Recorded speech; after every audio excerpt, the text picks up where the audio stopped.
We will also try to answer कि ये bank इतना कम वैल्यूएशन पे क्यों ट्रेड हो रहा है। अगर हम इसको बाकी बैंक्स के साथ कंपेयर करते हैं तो एक चीज बहुत क्लियर निकल के आएगी कि इसका प्राइस टू अर्निंग रेशियो बाकी बैंक्स के कंपैरेटिवली बहुत रीजनेबल है। अगर मैं H D F C bank के पी रेशियो देखता हूँ, दे आर अराउंड 18.24। मैं आईसीआईसी बैंक के पी रेशियो देखता हूँ, they are around 18.49। Now if I go back to some other bank like Kotak Mahindra bank, this bank is at 16.45. When I look at IndusInd Bank, which is again a private bank, इसके P ratio is 11.78। Axis bank भी देख लेते हैं, Axis bank is around 13.27। Axis bank भी बहुत reasonably valued है। Uh, और ये इसलिए भी क्वेश्चन उठता है कि कोई बहुत मेजर एक्सीडेंट हुआ नहीं है इन स्टॉक्स में with respect to their quarterly numbers हो या फिर uh, कोई एनपीएस वगैरह आ रहे हो, ऐसा कुछ भी देखने को नहीं मिला। जबकि 2024 में H D F C bank की अगर मूवमेंट देखी जाए तो उसने ज़रूर एक मूवमेंट हमें दिखा दी है। और अपने ऑल टाइम हाई इसने अभी जुलाई में लगाए थे, वहां से एक नीचे आके एक कंसोलिडेशन दिखा रहा है। But on the other hand IndusInd bank इस पूरे साल एक डाउनसाइड मूव ही दिखाता हमें आया है। 1575 के हाई लगे थे अप्रैल के मंथ में, उसके बाद से जब जब इसमें रैली आई है इसमें सेलिंग आती दिखाई दी है। कहीं ये बैंक जो एक शॉर्ट सेलर्स हैं उनके टारगेट में तो नहीं है कि जब जब यहाँ पे एक मूवमेंट शुरू हो they try to short sell it to create some kind of artificial pressure जिससे इसकी वैल्यूएशन कम रहे। बीच में एक खबर जरूर आई थी which was regarding the Hinduja group that they are in need of funds, they are the promoter of the IndusInd bank. उनके रिगार्डिंग जरूर हमें कुछ uh, एक फंड रिलेटेड खबर जरूर आती दिखी थी जिसका प्रेशर हमें इंडसइंड बैंक में दिखाई दिया था, बट वो खबर पुरानी हो चुकी है। उसके बाद क्वार्टरली नंबर को भी जब देखा गया तो यहाँ पे एक कंसिस्टेंसी दिखाई दी है इन द रेवेन्यू, एक राइज दिखाई दी है इन द रेवेन्यू। जो बॉटम लाइन है द प्रॉफिटेबिलिटी भी मेंटेन्ड है। मार्जिन जरूर गिरे हैं इस क्वार्टर में, Q1 में स्पेशली, जो कि नॉर्मली जो इसके मार्जिन रहते थे देवर अराउंड 15.97 और इस क्वार्टर में 14.48 के आसपास गए, यानी कि 1% हमें मार्जिन में ड्रॉप आता हुआ दिखाई दिया। बट वो सारे बैंक्स के साथ हुआ है। उसका रीजन कहीं ना कहीं जो आरबीआई ने अपने इंटरेस्ट रेट बढ़ाए हुए हैं after all the central banks के बढ़ाने के बाद to control the inflation post COVID के जो पोस्ट फैक्टो जो भी रीजंस थे, अ, उनको कंट्रोल करने के लिए, नम करने के लिए सब सारे सेंट्रल बैंक्स ने इन्फ्लेशन को कंट्रोल करने के लिए अपने इंटरेस्ट रेट बढ़ाए थे। इंडिया में भी बढ़े हैं जिसका अब इम्पैक्ट बैंक्स की अर्निंग पे दिख रहा है।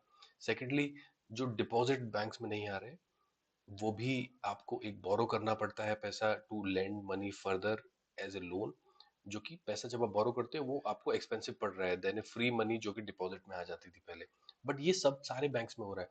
But why is it only IndusInd bank एक एनुअल, अगर आप आईसीआईसीआई बैंक का चार्ट पैटर्न देखें, दिस इज द 2024 का एक अप ट्रेंड स्विंग दिखाई दे रहा है। एचडीएफसी बैंक में हमने देखा एक डाउनफॉल आ गया था, बट वहां पे भी एक अप स्विंग दिखाई देने लगा।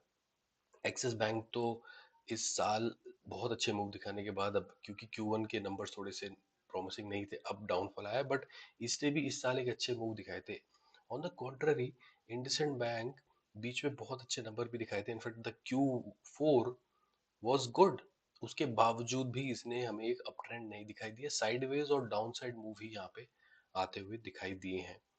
इसकी एक साल की रिटर्न ऑलमोस्ट निग्लिजिबल है, -1.56% के रिटर्न है। 6 मंथ्स में 11.34% के रिटर्न है।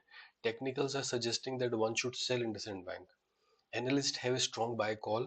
Why I'm saying that is because इसमें एक स्ट्रॉन्ग बाय कॉल है आईसीआईसी सिक्योरिटी की, शेर खान की बाय कॉल है आईसीआईसी सिक्योरिटी की, 1900 की बाय कॉल है जो कि अगस्त की ही है। जुलाई एंड में 1750 की शेर खान की कॉल है। प्रभुदास लीलाधर की 1750 की कॉल है, अगेन जुलाई 31 की। 1700 की मोतीलाल ओसवाल की कॉल है। यानी कि सारे एनालिस्ट आर ऑल्सो अंडरस्टैंडिंग की valuations in comparison to other banks are not too much. In fact, they are on the lower side of the average.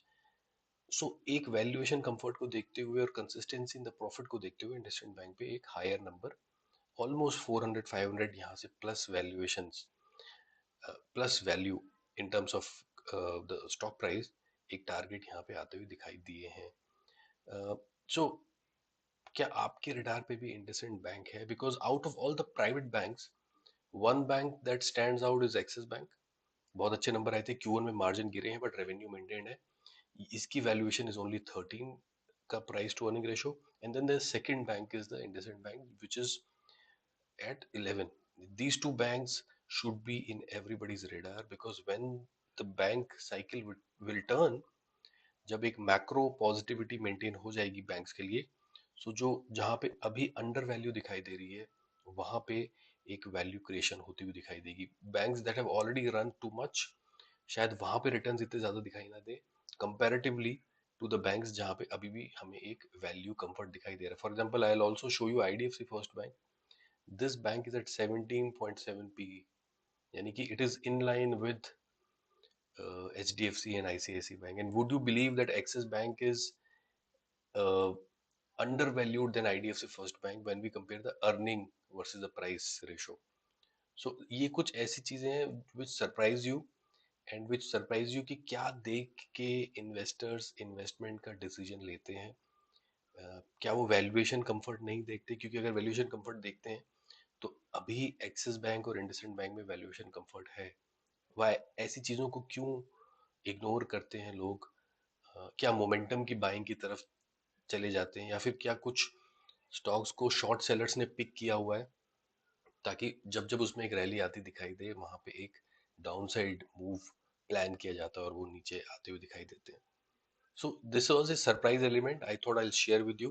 Plus ये दो बैंक हैं, Axis bank and IndusInd bank, that must be in everybody's you know radar and watch list, to keep a watch कि यहाँ पे जब banking industry में positivity शुरू होगी ये दोनों stocks can out perform. So guys, this is what I wanted to share with you. Thank you so much for watching.